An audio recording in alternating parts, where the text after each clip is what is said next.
Magandang araw sa inyo mga boss, mga mama, mga sir. Meron po ako ipapakita sa inyong house and lot dito sa New Cabalan, Olongapo City. Ano po? Part pa rin to ng Zambales mga boss. Yang nasa harap ko is National Highway. Okay, yung tricycle na yon is papuntang ano po yan, Olongapo Town proper. And then dito sa kaliwa is going to Metro Manila, about less than 2 hours from Metro Manila and Lex. Nandito na po kayo sa area. Right. Ito, malapit lang po sa National Highway yung property, ano. Modern house, flood-free zone. Ito yung property mga boss. Nakaposition na siya para mag-start kayo ng business. Ang frontage po niyan, tingin ko nasa about 14 to 15 meters ang frontage mga boss. May bakanting lote pa dito sa gilid. Tapos ito is ready for business yan. So gated lahat, ano po, pedestrian gate dito, vehicular gate, pedestrian gate. And what's good thing about this gate is, tingnan nyo see, di ba? Yun. Automatic gate po. And then ito, ang plano ng may-ari dito mga boss. Dito, lalagyan niya rin ng hydraulic yan. Para pwedeng tumaas automatically. Diba, pagpapasok yung sasakyan ninyo. Alright? So yan ang kanilang carport.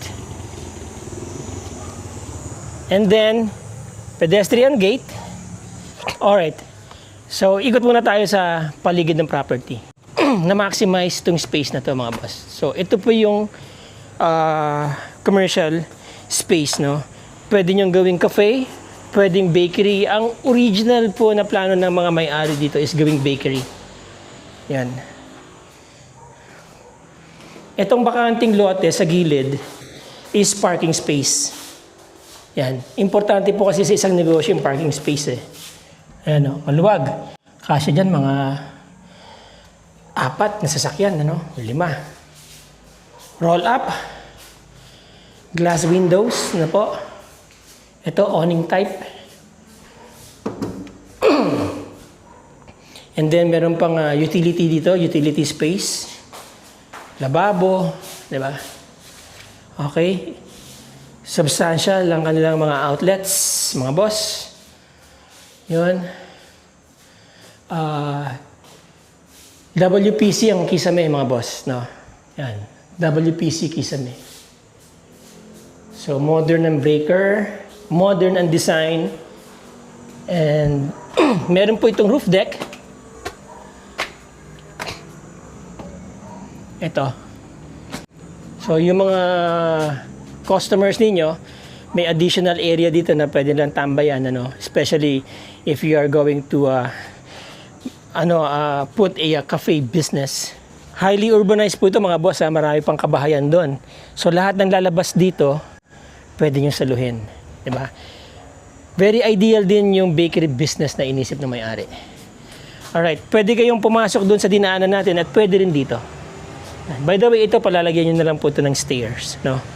Paakyat dyan sa roof deck. Alright, now,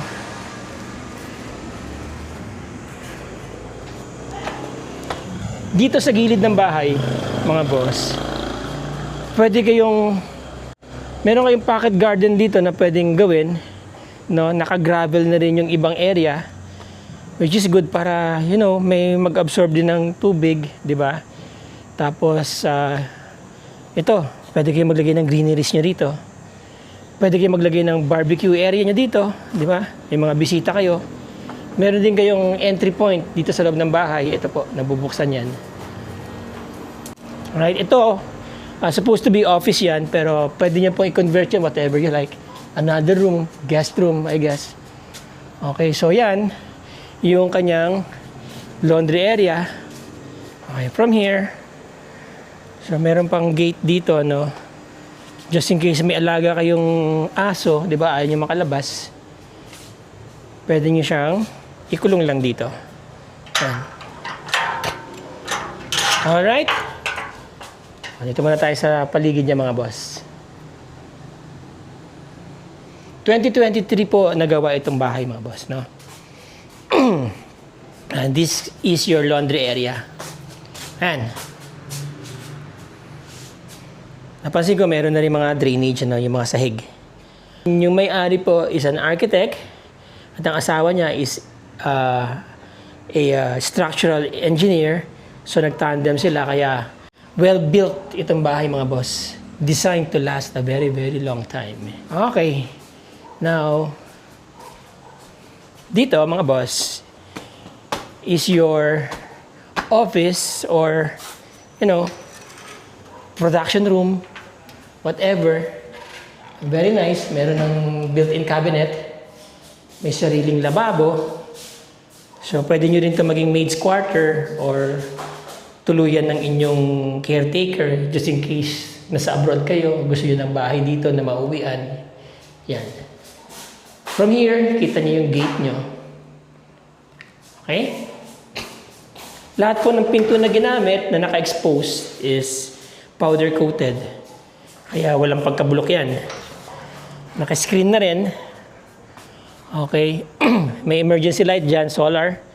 May mga solar light sila mga boss, no? At may mga CCTV.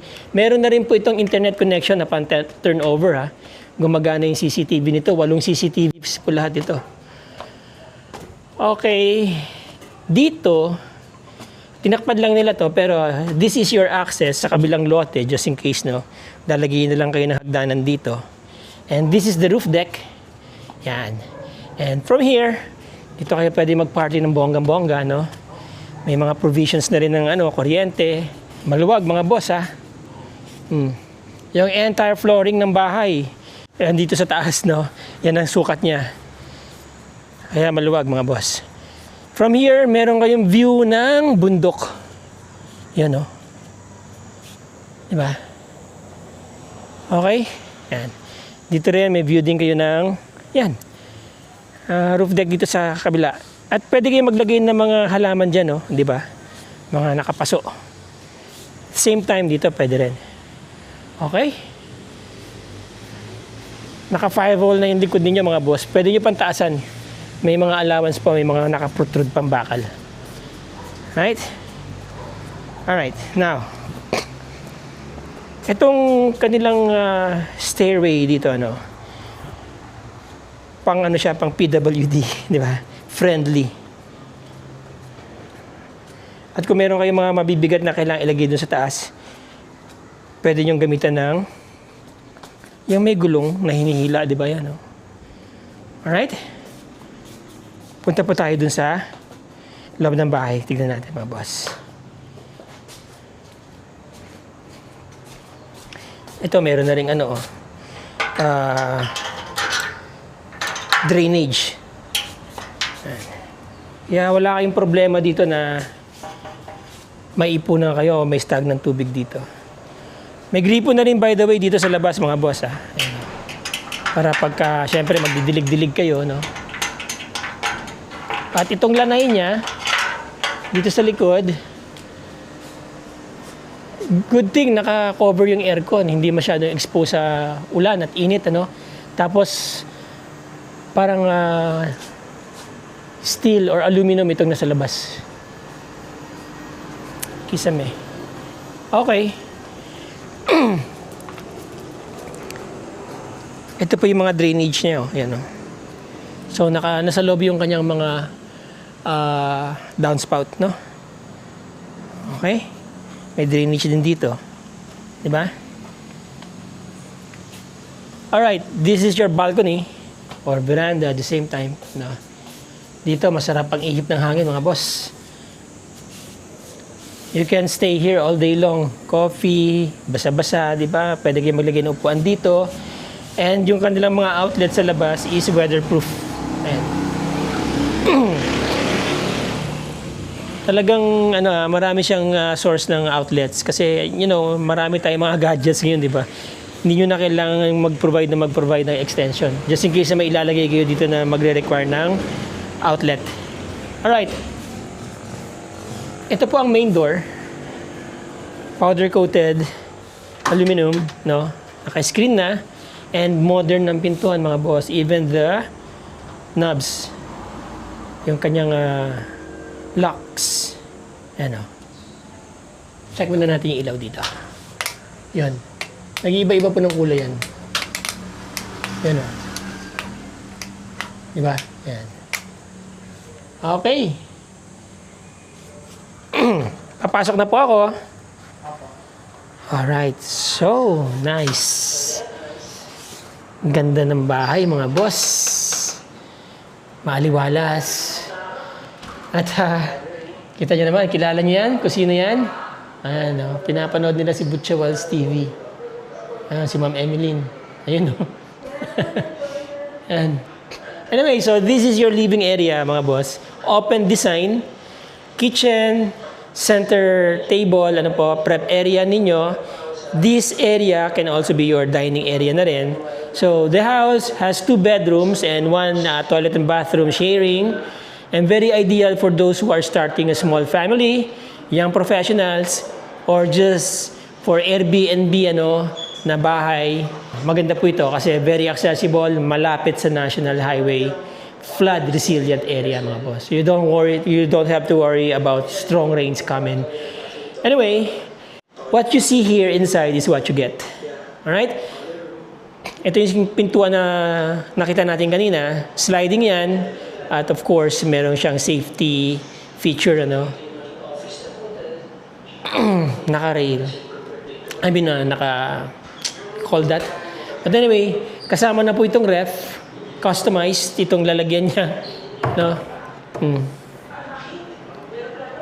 Patungan sa taas, Dito, wood plastic composite yata yung ceiling nila, Tapos may mga downlights dito mismo sa center island.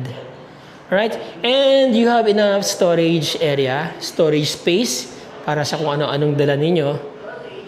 Meron na kayong tagahugas ng plato. Di ba? Washing machine ng mga plato. Okay. Alright? So, naka-granite. Itong lababo, modern, syempre, ang gripo, Ayan.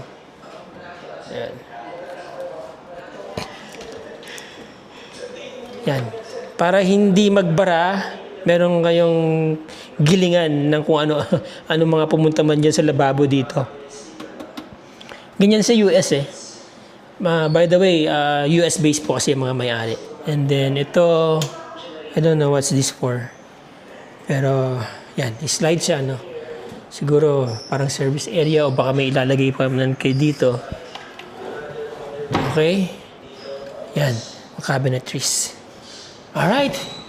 Meron na rin range hood, mga boss, O kung maglalagay man kayo dito ng stove, yung usok, pwede hindi mapupuno ng usok tong bahay ninyo. Outlets, and then switches. Mga ilaw yan sa labas. Ay, dito pala yan sa loob. Yung grinder sa ilalim.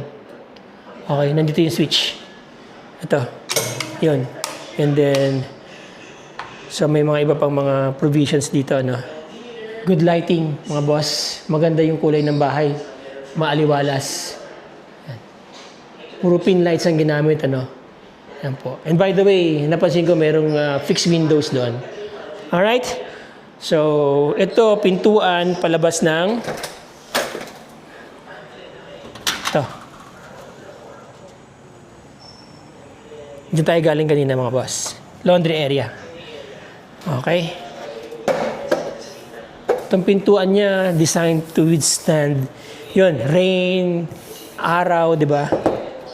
Which is good. Naka-expose kasi. Right. So, ayan ang view dito, mga boss. Spacious, So, first room sa kanan. Ito po. Meron na kayong shelves, drawers, and other storage space dyan. Pin light. Provision outlet, kung gusto niyo maglagay ng aircon dito, di ba? And then, malaking bintana, which you can see the roof deck from here. Okay? Yun. Same din po yung kanyang mga pin lights, no? Pwede nyong iba-ibahin ng kulay. Oh, take a look. Diba? Ito sa gitna. Ito, kailangan lang paayos. Alright? Double lock. Okay. And, paborito ng lahat, toilet and bathroom, aka comfort room. Ayan. Yan ang pintuan niya, no? Frozen glass. Tama ba? And you have your fake garden here, di ba? So para habang nakaupo ka sa trono mo, nag-enjoy ka ng view dito. Okay. So yan. Modern ang toilet, no? Maganda ang design ng tiles dito, mga boss. Nagbabago-bago din ang ilaw nito. Parang mood ng jowa mo. Bago-bago. Ayan o. Alright? Dito, pwede kayo maglagay ng vanity mirror. Diba? So, again, may provision na naman ng outlet dyan. Lavatory. Parang nasa hotel ka, no? And enclosed shower area. Yun. Meron na rin pong provision doon ng outlet for hot shower, just in case na gusto niya maglagay ng heating system. Diba?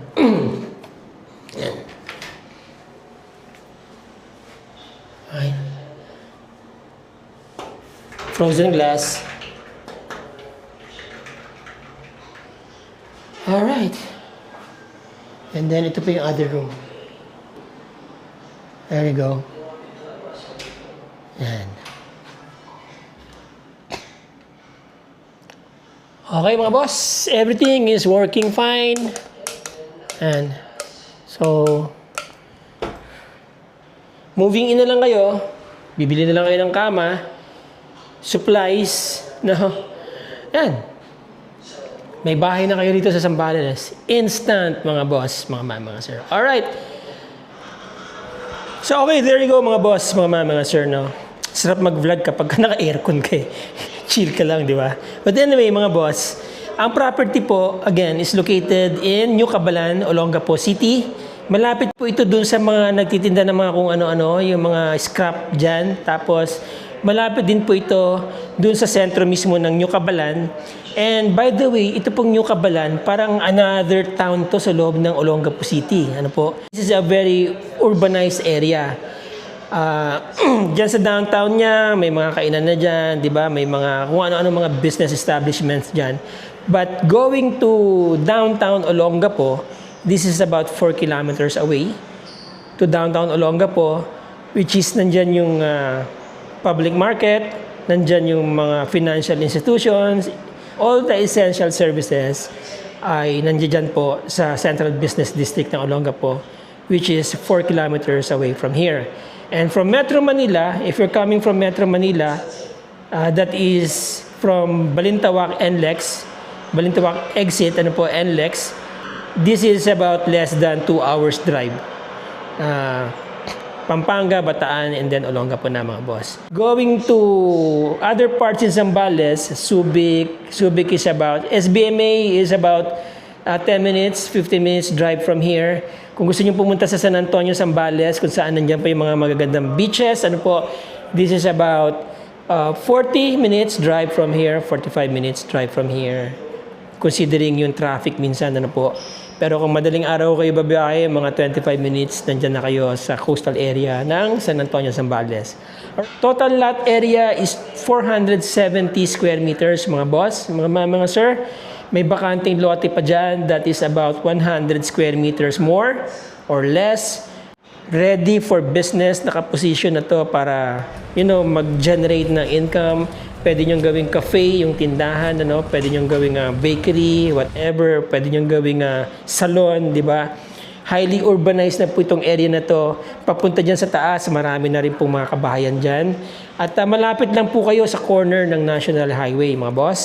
Okay, ang floor area po ng bahay is about, I think, 90 square meters. Ano po, 2 bedrooms, 1 toilet and bathrooms. Pwede naman kayo, 1 toilet and bathroom. Pwede naman kayo maglagay din dyan sa labas. May area pa na pwede nyo paglagyan. Remember, may bakanting lote pa po dito. Pwede nyo pang palagyan nyo ng maliit na apartment, di ba? Parentahan, mga boss, mga mama, mga sir. This property is up in the market for 13 million pesos, mga boss. Para sa iba pang information, nandyan po sa screen ng aking contact details. Nandyan din po sa description ng video na to, pati yung mga iba pang detalye na hindi ko nabanggit. Ano po? At kung gusto nyo mag-schedule ng tripping dito sa area, tawagan nyo lang ako. At para ma-connect ko na rin kayo sa may-ari at the same time, mga boss. Upon viewing po ng property, at kung sakaling magugustuhan nga ninyo, yung iba pong details, yung iba pong mga disclosures, doon na po kayo mag-inquire sa may-ari. Alright, mga boss, mga ma'am, mga sir. So again, maraming salamat sa inyong panonood. Maraming salamat sa inyong time. Let's be grateful every day. Till the next video, mga boss, mga ma'am, mga sir. Ciao!